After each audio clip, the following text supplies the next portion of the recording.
Hey guys, it's me, Yaya Diamond. What's up, peoples? How you doing? It is a great day, and I'm terribly excited to be here. Aha, I got you. I said terribly excited because I am. I am so very excited to have my next guest on the show. Her name is almost the same as my cousin's name that I found on Ancestry, and I know she doesn't know that because I just said it.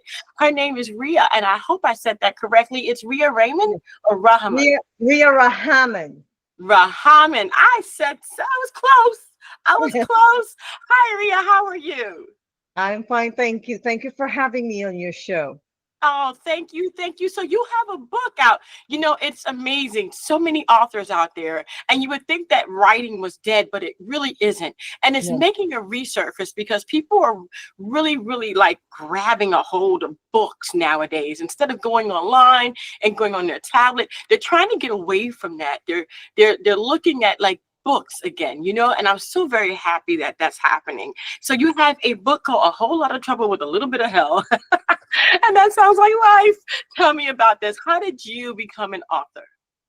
I started as a counselor doing anger and volunteer work in Seminole County for the youths.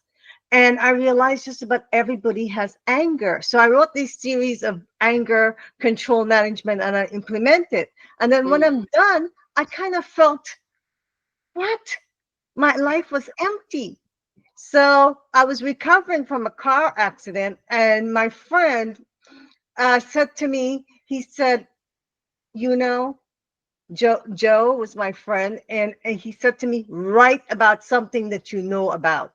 mm, So in the community where I was living and recovering at the same time, there was so much controversy and so much conflict and so much little things that for me it was new because I had memory loss. So I'm like, this is crazy. And then we sat down one day with my girlfriend, Regine, and I said, I think I'm going to write a book and touch about all these different ethnicity and all these little conflict that was going on. So here comes a little bit of trouble with a little bit of hell. It's a retirement community that I was in Florida. ooh, ooh, girl. I can think of one in particular. I don't know if I want to say the name, but everybody knows about this place and their little golf carts with their colors. Okay, we just want to Yes. say that. Okay. So, what inspired you to create a hidden community feel tucked away in a small cove? Then. Well, that's one of the things about creativity. When you're sitting down and you're saying, okay, I'm going to put all these characters, some of them are real and some of them are not, right? And you have to blend them in together. You sit down and you say, what am I going to do to make it look interesting? I want people to laugh, but I also want to grab their attention. So I created this community and I said, okay, Mm, it mm, sounds mm. interesting. Because It there's a does. lot of open space in Seminole County. There's a lot of hidden little holes here and there. Girl, you got me. You got me.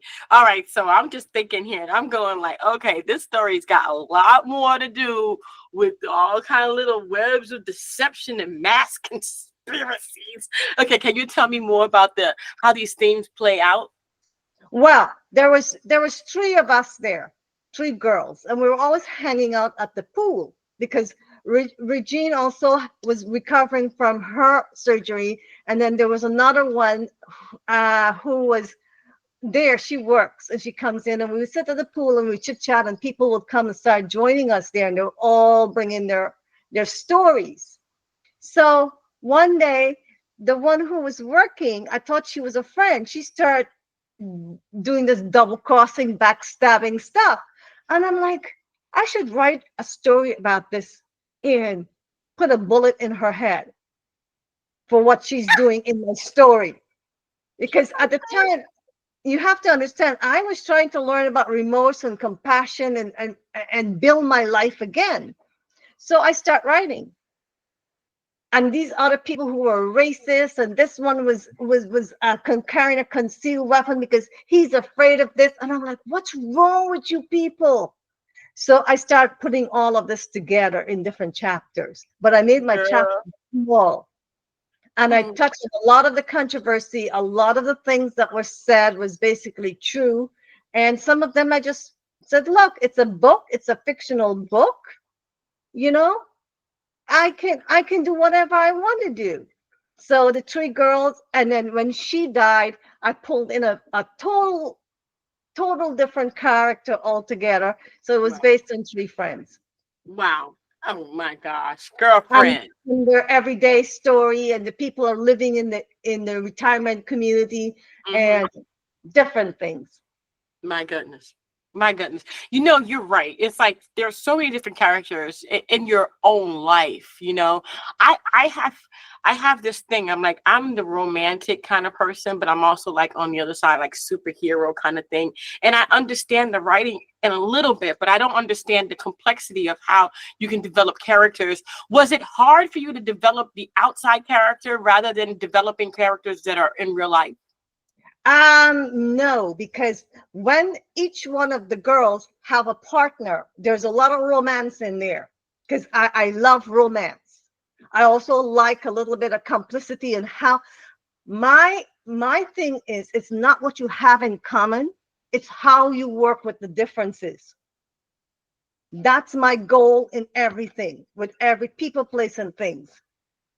So with the characters, as I develop the guys, I'm like, what will go with her?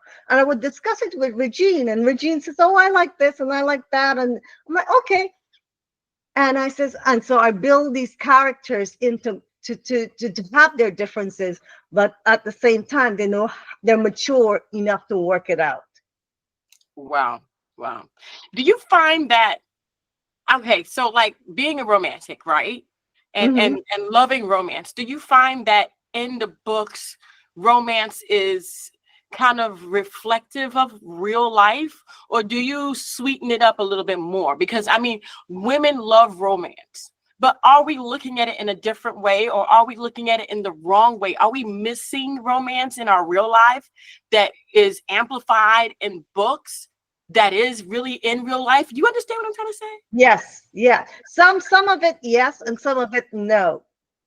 That's what the romance in this book. I try to make it realistic and holistic. I wanted it to grab the attention that these two people are different, but look how love comes forward, and break the boundary of the differences, and compromise. They compromise and said, okay, yes, no, yes, yes. Um, Yeah. in books, sometimes they miss it. They're trying to get to the point where they blend, and then the words that they put together doesn't always make them look like they're blending. Mm-mm. I Two get you. people I get two people should blend, you. they Mhm. should blend Yeah. together. They should be, yes, I don't want to go there, I want to go here. Okay, so let me go. You come to an agreement. A lot of vocabulary has to be in there, Hmm. a Yeah. lot of talking, and a lot of, before you get involved, before sometimes you get involved before you work out the differences. But as long as you care for each other, you can. Yeah. Yeah. I get that. I get that. Because I think that women in general miss the romance in real life. And I know that you have tried to base your book on realism, like the real way that it really happens. You know, what do we miss that you've highlighted in the book when it comes to romance? What are we as women in real life missing? Like, what are we not paying attention to? We are not paying attention to ourselves. What make us happy? What make us feel romantic? What make us feel sexy? We're going out there looking and doing this and doing that to get him to keep his attention, or her attention, your partner attention. And sometimes the things you're doing, you're not feeling comfortable with. Romance is feeling comfortable in your own skin. Romance is bringing out the things you want, the way you want it. I'm not saying you shouldn't please your partner. Those are different times. Okay. But generally speaking, the foundation is you need to be you. You need to know what's the quality and what's quantity. I'm not saying that quantity isn't is a negative thing. I'm saying that you should blend.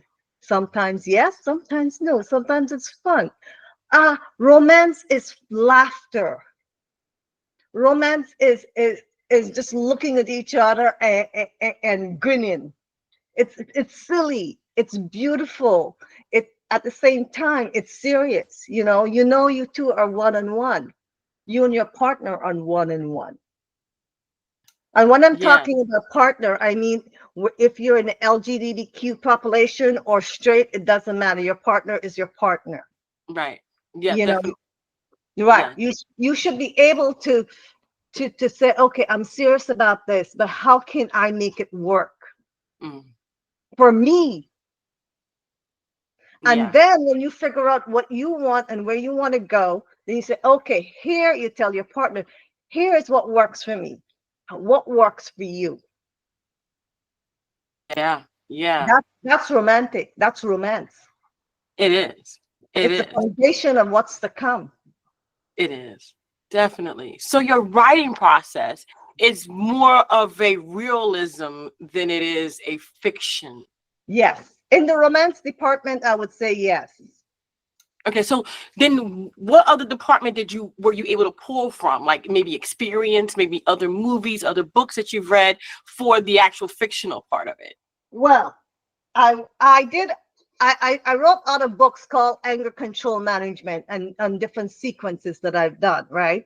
And one of them I did was called Anger Control Management Making Love, right? And why I did that, because when I was in college, a lot of girls didn't know what making love was. They look at all this pornography, and the guys would look at it and they will talk. And I says, what about the romance in your relationship? What about the quality and just spending time together?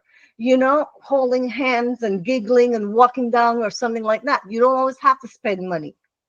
So I did a lot of research when I was in university with a lot of college kids, and so I got the fact of people really don't know. They're hearing this, they're looking at that, they're looking at this, they're reading this, and they're blending it all together, and it doesn't go Mm, right. And so I wrote that book, and from that book, I based a lot of my romance and pairing the people together, the couples together on that one, on my Making Love book, wow. and the anger that goes, because a lot of people generate anger to have the romance, and then they go and they make love. So you have to differentiate the two. Wow. That So is that's mentioned in my book. mm-hmm, wow. Wow. I love it. I love it that you've taken something from the past and implemented it into your new books. What's coming up for you? What do you have next? I would like to make a series, a television series of this book, because there's a lot of humor in there too. I Mm, love humor, and I'm hoping that somewhere along the line, it's 50 small chapters. It's not, lots of chapters, but there's a lot of characters, colorful characters in this community. And there's a lot of points where you just sit and you laughter. So I want to bring that to a bigger audience. So I'm hoping that maybe somebody can get the hang of it and contact me, and we can get a little series going there. Not a small series. It's right. Well, yeah, you never know. You never know. And you know what? I think that a lot of the characters that you have in your book um, really, really kind of reflect a lot of the real people out there that are going through the situation. So that in itself would be kind of like a familiarity, if I can say that, for people out there. I think that's great. My goodness, my goodness. So where can people find your books and of course the sequels that are coming up? you can find my book on Amazon and Barnes and Nobles. I have my website, riarahaman.com. I do a lot of advertising on Instagram, and I am on Facebook. Ria Rahaman 158. Okay. So we'll put that down in this description box. So it's Ria Rahaman 158. We're going to put that down in the description box for you. My goodness. Thank you so much for being on the show. Thank you for having me. I'm very grateful. Oh, the gratefulness is all mine. Did we miss anything? Would you like to say something different or answer a question you've never answered before? I would like, when you buy my book and you read it, to email me your comments and your thoughts. Wow, That's what what's the I would email? like. Or can they hit you up on Instagram? Or Instagram, yes.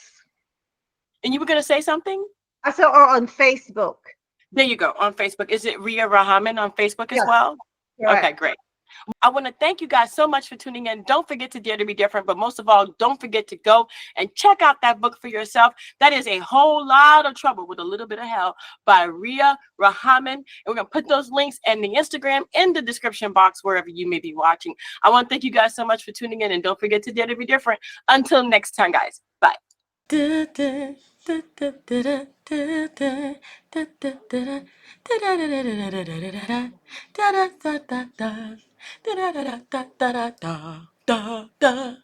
Thank you for watching.